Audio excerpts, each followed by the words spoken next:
Hello, Year 6. So, final story time. Not just of Kensuke's Kingdom, but actually the final story time of the year.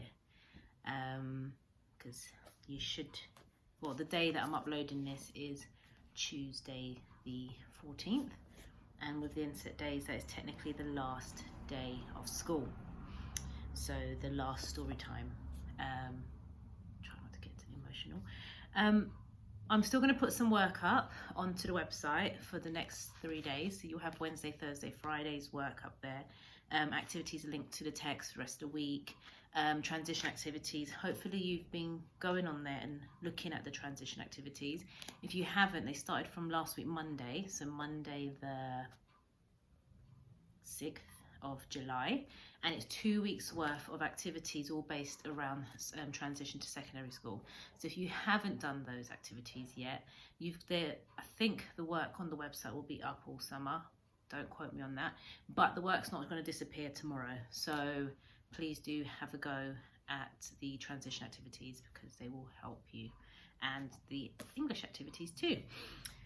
So I'm going to stop talking and start reading, which is talking about Chapter 10, final chapter of Kensuke's Kingdom. Killer men come. And I'll show you the image again. Okay. So we're at the point where Kensuke and Michael are talking about going home, trying to get home, and it's after the turtles, the night of the turtles. And Kensuke has made up his mind he's going to go home to Japan and potentially look for his wife and child. Who are no longer a child. Right. Shortly after this, the rains came and forced us to shelter for days on end inside the cave house. The tracks became torrents. The forest became a swamp. I longed for the howl of the gibbons instead of the roar of rain on the trees outside. It did not rain in fits and starts as it did at home, but constantly, incessantly. I worried over our beacon that was becoming more saturated now with every passing day. Would it ever dry out? Would this rain ever stop? But Kensuke was stoical about it all. It stopped when it stopped, Mika-san, he told me. You cannot make rain stop by wanting it to stop. Besides, rain very good thing. Keep fruit growing, keep stream flowing, keep monkeys alive, you, me also. I did make a dash up to the hilltop each morning with the binoculars, but I don't know why I bothered. Sometimes it was raining so hard I could hardly see the sea at all. Occasionally we sallied out into the forest to gather enough fruit to keep us going. There were berries growing in abundance now, which Kensuke insisted on gathering. He didn't seem to mind getting soaked to the skin as much as I did. We ate some, but most he turned into vinegar. The rest he bottled in honey and water. For rainy day, yes? He laughed. He loved experimenting with new expressions he had picked up. We ate a lot of smoked fish. He always seemed to have enough in reserve. It made me very thirsty, but I never tired of it. I remember the rainy season more for the painting we did for them for anything else. We painted together for hours on end until the octopus ink ran out. These days, Kensuke was painting more from his memory, his house in Nagasaki, and several portraits of Kimi and Michiya standing together, always under the cherry tree. The faces I noticed he always left very indistinct.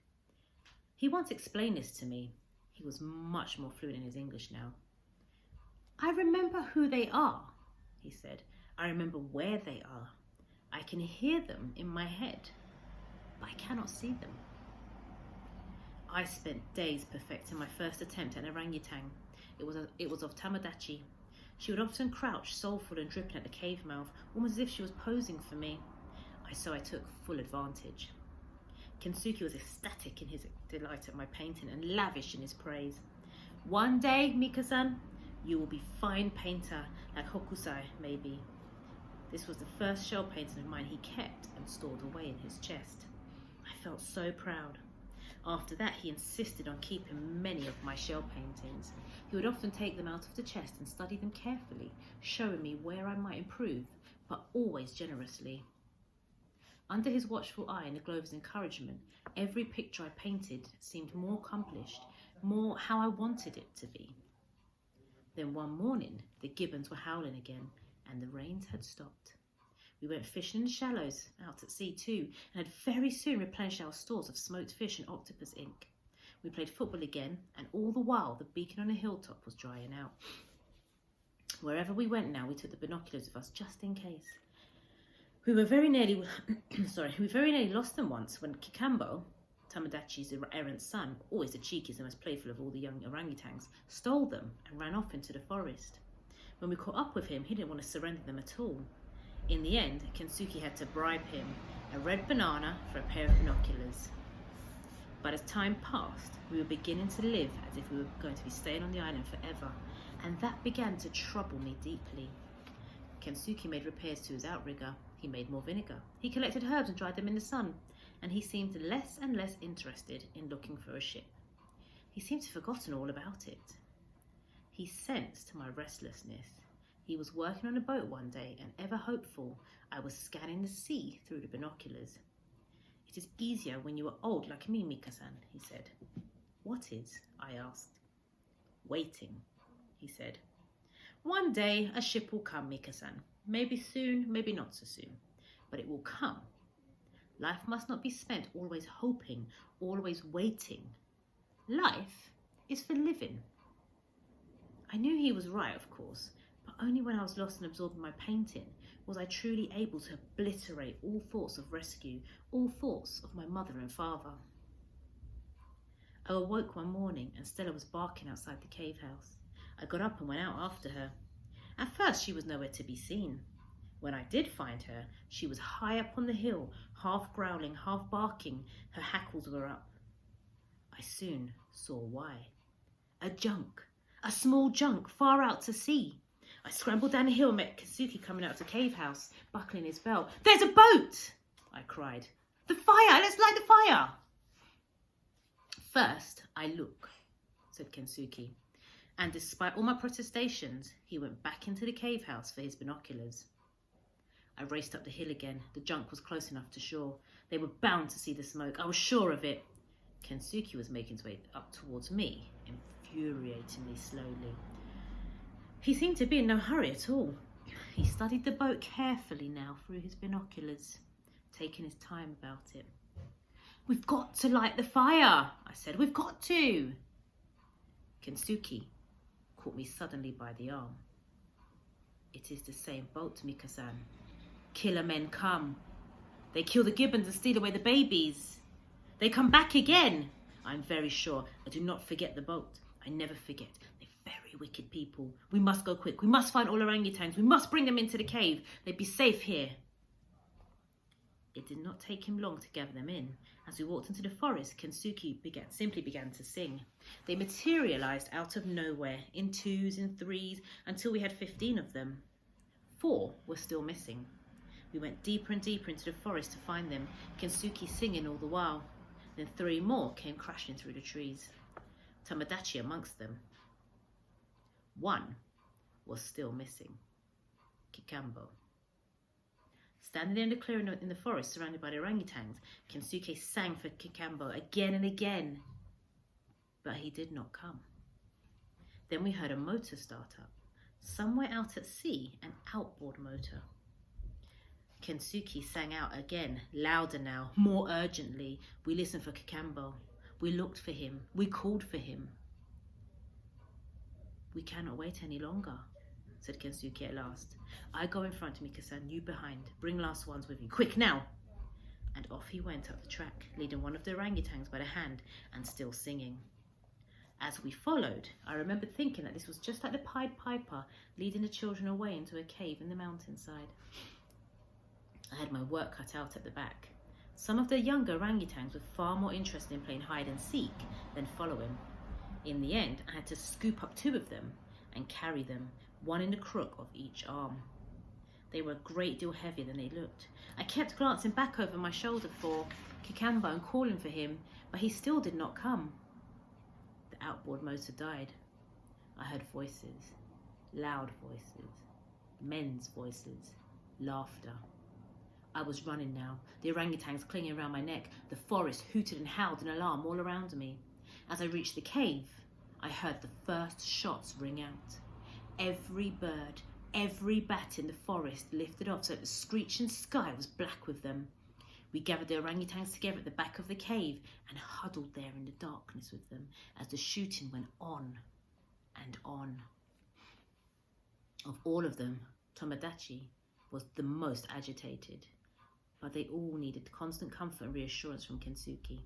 All through this dreaded nightmare, Kensuke sang to them softly. The hunters were nearer, ever nearer, shooting and shouting. I closed my eyes. I prayed. The orangutans whimpered aloud as if they were singing along with Kensuke. All this while Stella lay at my feet, a permanent growl in her throat. I held onto the ruff of her neck just in case. The young orangutans burrowed their heads into me wherever they could, under my arms, under my knees, and clung on. The shots cracked so close now, split in the air and echoing round the cave. There were distant yells of triumph. I knew only too well what this must mean. After that, the hunt moved away. We could hear no more voices, just the occasional shot. And then, nothing. The forest had fallen silent. We stayed where we were for hours. I wanted to venture out to see if they had gone, but Kensuke would not let me. He sang all the time, and the orangutan stayed huddled around us until we heard the sound of the outboard motor starting up. Even then, Kensuke still made me wait a while longer. When at last we did emerge, the junk was already well out to sea. We searched the island for Kikembo, sang for him, called for him, but there was no sign of him. Kensuke was in deep despair. He was inconsolable.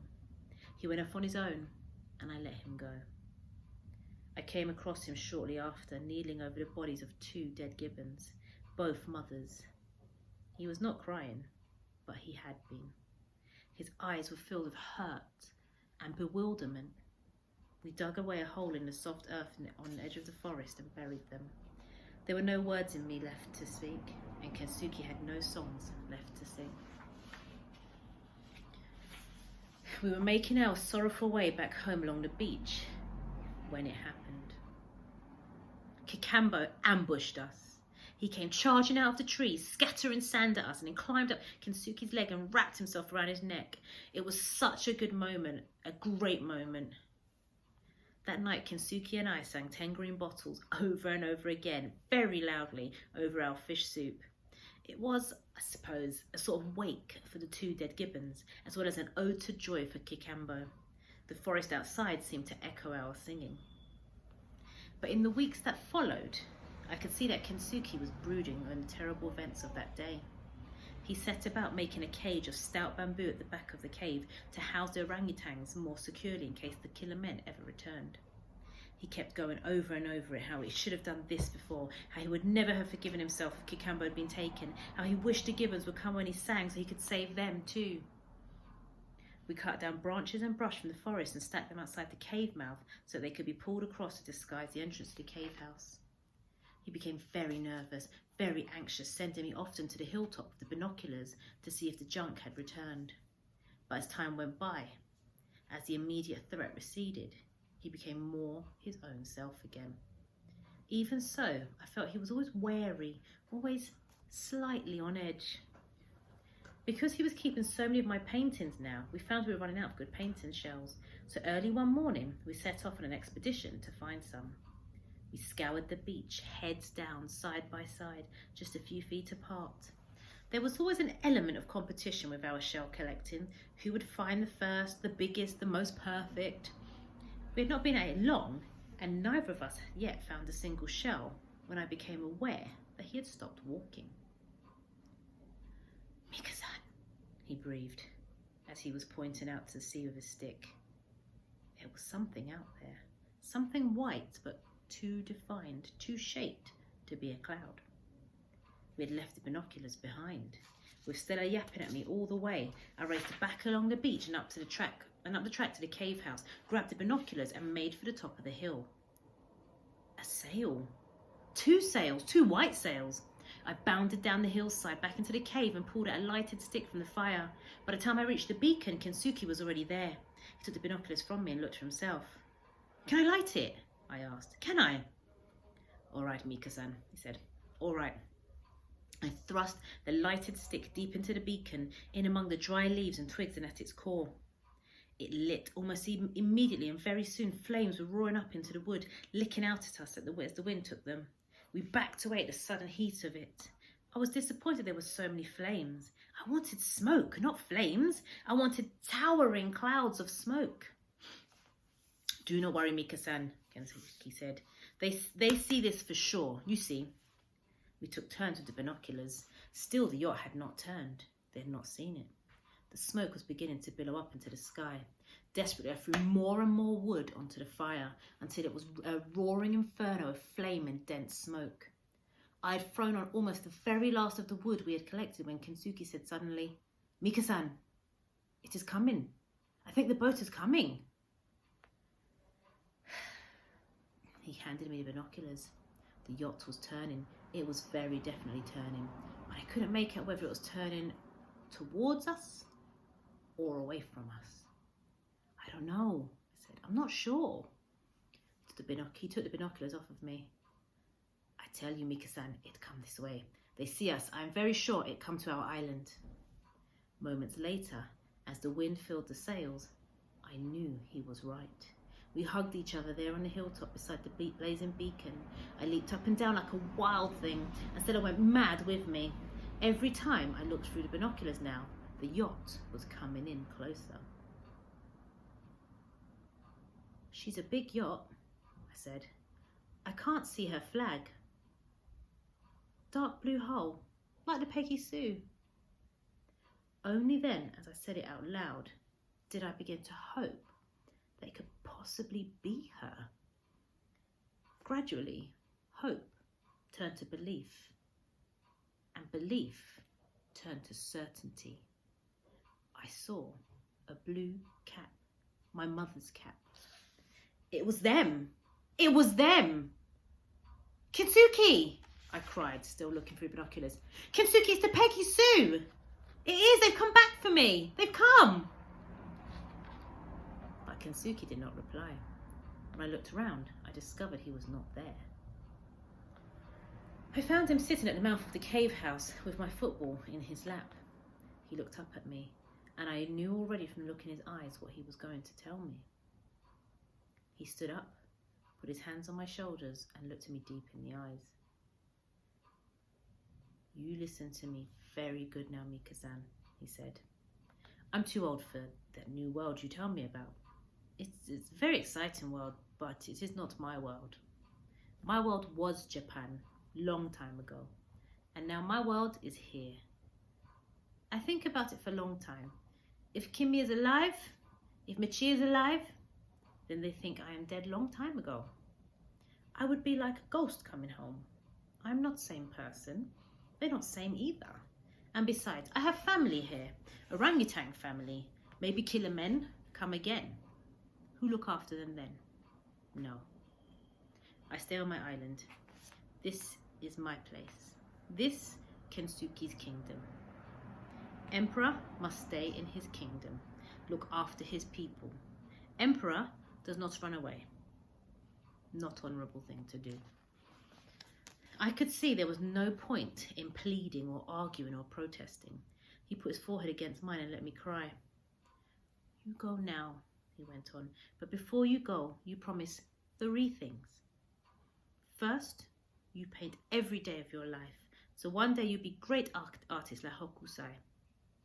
Second, you think of me sometime, often maybe, when you are home in England. When you look up at full moon, you think of me, and I do same for you. That way we never forget each other.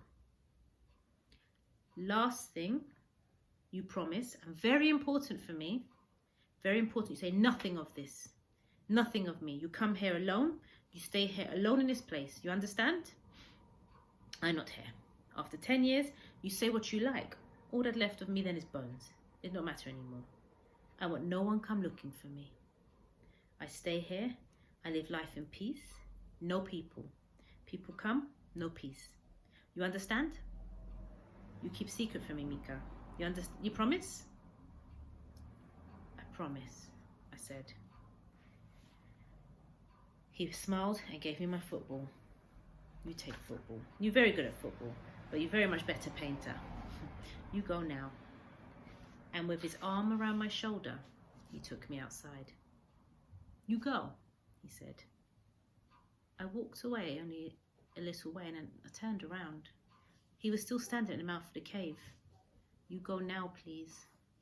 And he bowed to me. I bowed back. Sayonara, Mika-san, he said. It has been an honor to know you. Great honor of my life. I hadn't the voice to reply.